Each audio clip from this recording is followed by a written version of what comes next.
അങ്ങനെ big boss Malayalam season 7-ൽ ഒരു eviction കൂടി നടന്നിരിക്കുകയാണ്. നമ്മുടെ നൂറ മിഡ് വീക്ക് എവിക്ഷനിലൂടെ പുറത്തായിരിക്കുകയാണ്.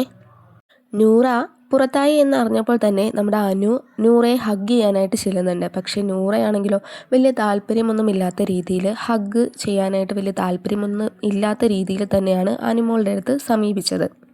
പിന്നീട് അല്പസമയം കഴിഞ്ഞതിന് ശേഷമാണ് നൂറ കംപ്ലീറ്റ് ആയിട്ട് അനുവിനെ ഒന്ന് ഹഗ് ചെയ്തത്.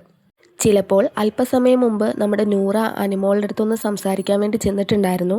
ആ സമയത്ത് അനുമോള് വലിയ താല്പര്യമൊന്നും കാണിച്ചിട്ടുണ്ടായിരുന്നില്ല. അതുകൊണ്ടായിരിക്കാം ചിലപ്പോൾ നൂറ ആ ഒരു സമയത്ത് അനുവിനെ ഹഗ് ചെയ്യാനായിട്ട് ഒരു ബുദ്ധിമുട്ട് കാണിച്ചത്. എന്തായാലും പിന്നീട് അവർ രണ്ടുപേരും നല്ല രീതിയിൽ തന്നെ സംസാരിക്കുന്നുണ്ട്. എൻ്റെ പെട്ടിയൊക്കെ ഒന്ന് പാക്ക് ചെയ്ത് വെക്കണമെന്ന് നൂറ അനുവിൻ്റെ അടുത്ത് പറയുന്നുണ്ട്. എന്തായാലും മിഡ് വീക്ക് എവിക്ഷനിലൂടെ ഇന്ന് നൂറയാണ് ഔട്ടായിരിക്കുന്നത് ബിഗ് ബോസ് ഹൗസിൽ നിന്നും. അവിടെയുള്ള ബാക്കി മത്സരാർത്ഥികളോടെല്ലാവരോടും യാത്ര പറഞ്ഞിട്ട് നൂറ വെളിയിലേക്ക് ഇറങ്ങിയിരിക്കുകയാണ്. എന്തൊക്കെ പറഞ്ഞാലും നൂറ ഒരു മികച്ച മത്സരാർത്ഥി തന്നെയായിരുന്നു. ടിക്കറ്റ് ടു ഫിനാലയിലേക്ക് കയറിയത് തന്നെയാണ് ഏറ്റവും കൂടുതൽ അത്ഭുതപ്പെടുത്തിയൊരു കാര്യം. കാരണം ആ വീട്ടിൽ ഏറ്റവും നന്നായിട്ട് ടാസ്ക് കളിക്കുന്ന ആരിനെയും ബാക്കി എല്ലാവരെയും പരാജയപ്പെടുത്തിക്കൊണ്ടാണ് നൂറ ടിക്കറ്റ് ടു ഫിനാലെ നേടിയെടുത്തത്.